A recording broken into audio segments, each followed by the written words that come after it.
Hello बच्चों, आइए प्रश्न को देखते हैं। प्रश्न है, स्तनधारी अंडे में विदलन के अंत में निर्मित कोशिकाओं के ठोस ढेर को कहते हैं।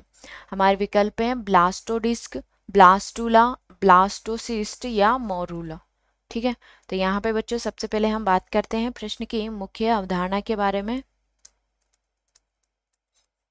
प्रश्न की मुख्य अवधारणा, ठीक है। तो यहाँ पे बच्चों प्रश्न की मुख्य अवधारणा है कि विदलन के पश्चात या विदलन के अंत में, विदलन के अंत में, ठीक है, ठोस कोशिकाओं के ठोस ढेर को, कोशिकाओं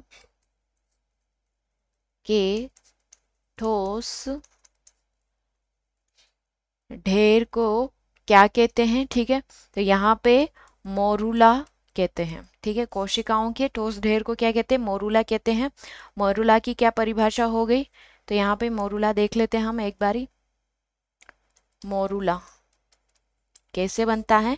ठीक है, तो एक कोशिकीय युग्मनज से, एक कोशिकीय युग्मनज से, एक कोशिकीय युग्मनज से खंडीभवन या विदलन, खंडीभवन या विदलन की क्रिया, विदलन की क्रिया द्वारा बहुकोशिकीय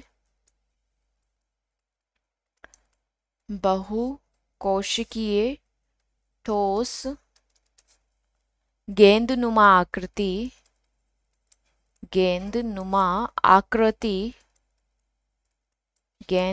आकृति को हम क्या कहते हैं? मोरूला कहते हैं। ठीक है, तो यहाँ पे विकल्प देख लेते हैं। विकल्प हमें क्या दिए हुए हैं? विकल्प ए दिया हुआ है ब्लास्टोडिस्क। ठीक है, तो ब्लास्टोडिस्क क्या होती हैं? जनन संबंधी होती हैं, जनन संबंधी। ठीक है, ब्लास्टोडिस्क होती हैं और ये कैसी होती हैं? पीली जर्दी होती हैं। ठीक है, तो ये भी हमारे प्रश्न का विकल्प नहीं होगा। ठीक है, ब्लास्टूला क्या होता है? मोरूला में विदलन की क्रिया द्वारा निर्मित होता है। ठीक है, मोरूला में विदलन की क्रिया द्वारा निर्मित होता है, ठीक है, विकल्प सी है ब्लास्टोसिस्ट। ठीक है, तो ब्लास्टोसिस्ट यूथीरियन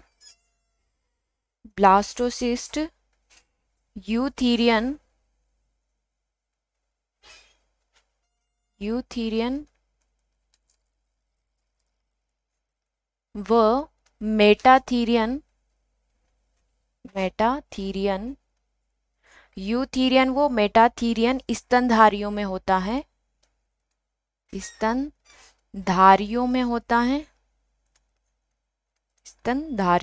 है। ठीक है, यानी कि ब्लास्टूला के बाद किसका निर्माण होता है? ब्लास्टोसिस्ट का निर्माण होता है। तो ये भी हमारे प्रश्न का विकल्प नहीं होगा। ठीक है, कोशिकाओं का जो ठोस ढेर है उसे क्या कहते हैं? हम मोरूला कहते हैं। तो विकल्प डी हमारा सही विकल्प होगा। आशा करती हूँ आप इसे अच्छी तरह समझ गए होंगे। धन्यवाद।